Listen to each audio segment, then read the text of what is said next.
Ода Лондон BBC саламатсыздарбы. Елералық жаңылықтар менен таныштырып Гүлнара Қасманбетова. Судан өкмөтү анын коопсуздук күчтөрү демократиячыл жүрүшчүлөргө каршы рейд жүргүзгөндөн бери 61 киши өлгөнүн мойнуна алды. Эскерүү 75 жыл илгери Франциянын жээгине учактар конуп тарыхтагы эң ири аскердик чара башталган. Крикет боюнча дүйнөлүк чемпионат өтүп жатат. Бул эмне деген мелдеш, аны кантип ойнойт түшүндүрүп беребиз. Судан өкмөтү дүйшөмбүдө коопсуздук күчтөрү демократиячыл жүрүшчүлөргө каршы рейд жасап, зомбулуктар башталган учурда каза тапкандардын саны 61ге жеткенин билдирди. Бирок оппозициянын нааразылык кыймылына ыктаган докторлор аскерлердин огунан 100дөн ашуун киши набыт болгонун айтууда. Башкала Хартумдун тургундары көчөлөрдө жүргөн өкмөтчүл куралчан топтордон коркуп жатканын BBC-ге айтып берди. Улуттар уюму дагы айрым кызматкерлерин чыгарып кеткенин жар салды. Судандын Хартум шаарында адатта жол тыгыны көп болот. Азыр болсо көчөдө өкмөттүк күчтөрдөн тышкары эч ким жок. Аскер күчтөрү өз элин кырды деп сынга кабылды. Жаракат алгандар ооруканаларда жатат. Алардын баарынын окуясы окшош. Алар мага ок атты. RSF же өкмөттүк күчтөр мага жакын турган жеринен эле ок чыгара баштады.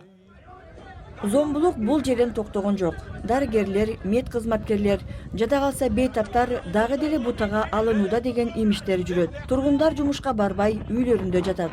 Медицина окуу жайындагы студент Роа Адил Шариф бейтапканада өз ыктыяры менен жардам берип жүрөт. Бир үй бүлө 6 жаштагы баласын бейтапканага алып келди. Ал ушул жерде көз жумду. Зомбулуктун көбү ушул жерде орун алган. Көптөр ушул жерде көз жумду.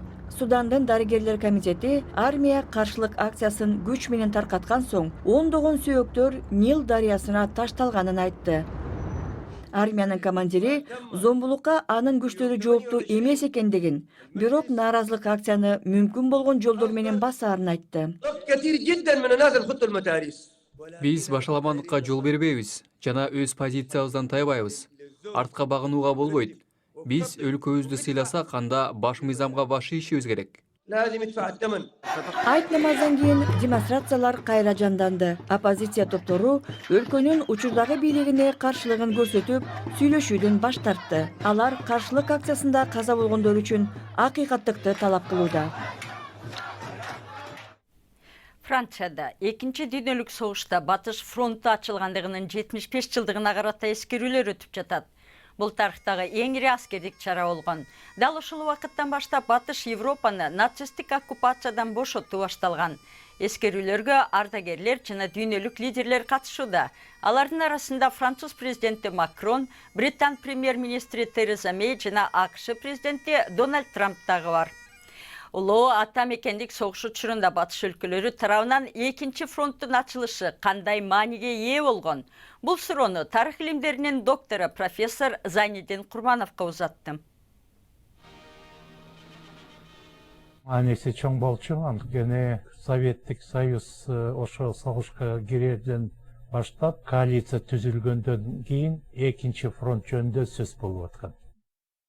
42 жылдан бери 44-чү. Бирок мүмкүнчүлүк ачылганга жок болчу, анткени 40-жылы Германия, Франция менен Англия кол салганда, согуш башталгандан кийин алар Британияда оор абалга түшүп калат.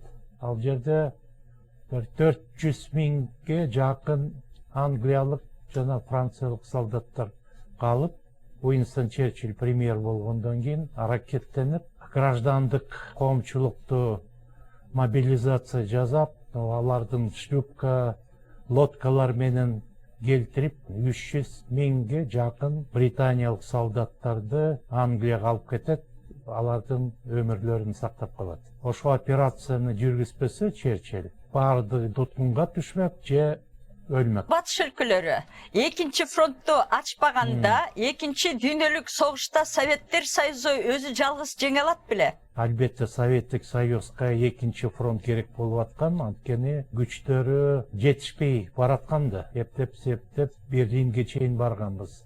Андан кийин Атлантикалык жээгине чейин дагы миң деген километрлер бар болчу.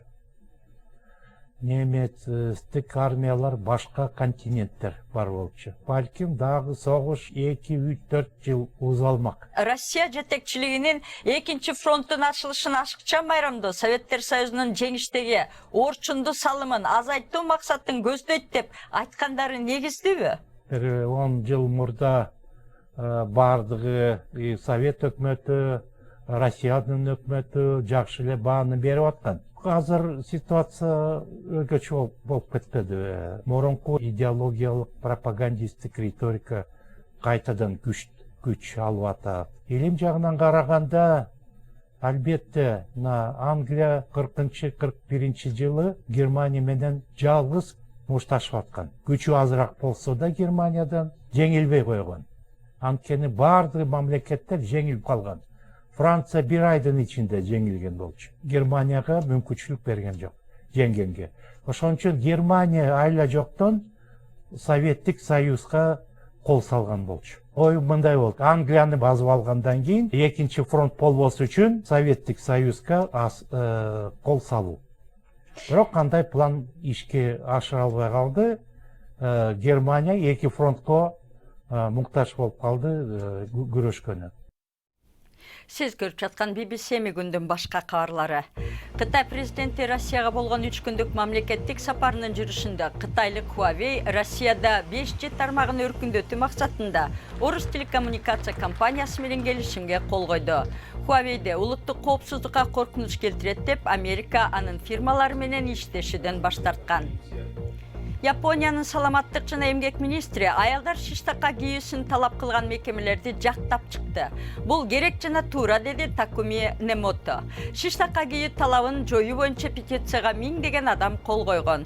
Япониядагы кеңселерде расмий талап коюлбаса деле аялдардын бийик такка кийгени адаттагы көрүнүш. Кубага барууга тыюу салынып, аралдан акыркы америкалык кеме чыгып кетти. Мындан ары америкалык туристтер Кубага барбайт. АКШ расмийлери бул чара Кубанын коммунисттик режимин жана анын шериги Венесуэланы жазалоо максатын көздөйт дешүүдө. Мурунку президент Обаманын администрациясы эки өлкөнүн мамилесин жакшыртууга аракет кылган. Американын астрономдары биздин галактиканын чордонундагы кара тоңгоюкту курчап турган газ аймпасын биринчи жолу көргөнүн маалымдашты. Sagittarius А деп аталган кара тоңгоюктун массасы биздин күндөн 4 миллион эсе оор. Жаңы иликтөөдө тоңгоюкту муздак газ айланып турганы байкалган. Бишкектин четинде төмөнкү Орок айылына бүгүн бийлик өкүлдөрү барып, араздаша кеткен жергиликтүү калкты элдештирүүгө аракет кылды. Бул айылда шаршембиде жаштар мушташа кетип, милициянын атайын күчтөрү барып, 32 адамды кармап чатакты баскан. 2 адам жабыркап учурда бейтапканада. Алардын да доо арасы жок, ошо менен ынтымакка келдик. Бүгүн Орок айылынын тургундары, айыл аксакалдары, бийлик өкүлдөрү жана башкалар мечиттин жанына чогулуп, бири-биринен кечирим сурап таркашты. Тигил балдар келиптир. Эртең менен саат 7:30 бул мечитке намазга жыгылганы келген экен. Ал бала биякта окубайт өзүчө. Анан аны сен местный эмессиң, сен саяксың деп ушинтиптир. Ой, буга чейин майда чуда уруш болот, чынында элечи. Анан что-то последнее время ушу Орокто көп ушундай да. Азыркы учурда кырдаал көзөмөлдө. Коомдук тартипти милициянын атайын күчтөрү карап жатат. Мушташтын чоо жайын укук коргоо органдары териштирүүдө. Биз угуп атабыз, ушундай эме болду биякта, баланы уруптур, кимдин баласы даже мен не в курсе. Вот таныбайм даже кимдин баласы. Кимдин баласы бил. Ошо я не знаю, например, я здесь живу 30 лет. Эмне үчүн урушуптур? Вот это даже причинасы жок да, айланайындар. Ошо 5-6 жылдан бери мына эмелер болуп атат биякта.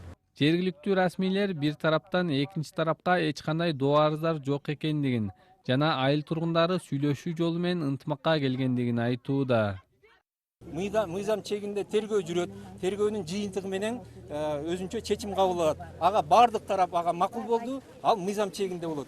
Биз бүгүнкү чечкен маселе кечээ күндө мындай эл арасындагы ызы чуу болбосун деген маселени чечтик, ынтымакка келдик. Калган маселелердин баары мыйзам чегинде чечилет.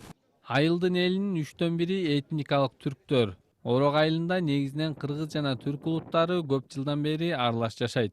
Жергиликтүү элдин өзүнүн айтымында шаршембиде болгон чыр-чатак эки элдин өкүлдөрүнүн ортосундагы биринчи кагылыш эмес. Мурда да майда барат ар кандай жаңжалдар болгон экен. Канат Жолочиевдин баяндамасы болду. 30 майда крикет боюнча дүйнөлүк чемпионат башталган. Дүйнөнүн айрым мамлекеттеринде крикет өтө чоң улуттук оюнга айланган. Бирок крикет эмне экенин билбеген адамдар көп. Ал татаал оюндай сезилиши мүмкүн, бирок биз аны түшүндүрүп беребиз. Крикет ойноо үчүн эмне керек? Таяк, топ, чоң оюн талаасы же крикет ойночу жер. Жана албетте 2 команда. Ар бир командада канча адам ойнойт? Ар бир командада 11ден оюнчу болот. Жана алар даяр болгондо калыс капитандардын алдында тыйынды ыргытып, ким таяк менен урарын же биринчи оюн талаасын аларын чечет. Таяк менен уруу? Оюн талаасын алуу бул эмне дегени? Кайсы команда топту таяк менен урары белгилүү болгондо, ошолордон 2 оюнчу таягы менен оюн талаасына келип, өз дарбазасын коргоого аракет кылат. Оюндун максаты оюнчу топту ыргыткандан кийин аны таяк менен урган оюнчу мүмкүн болушунча көп чуркашы керек. Топту ыргыткан оюнчу. Топту ыргытуу деген эмне? Аны да түшүндүрүп берем. Топту ыргыткан оюнчу бул талаага ээлик кылган команданын топту дарбаза тарапка карай ыргыткан мүчөлөрү. Бир айлампада топ 6 жолу ыргытылат. Эл аралык бир оюн маалында эң көп дегенде 50 айлампа болот. Крикеттеги дарбаза кандай болот? Дарбаза талаанын 2 четиндеги таякчалардан тургузулган 2 топтомдун бири. Таяк менен турган оюнчу дарбазага карай ыргытылган топту токтотуп калууга аракет кылат.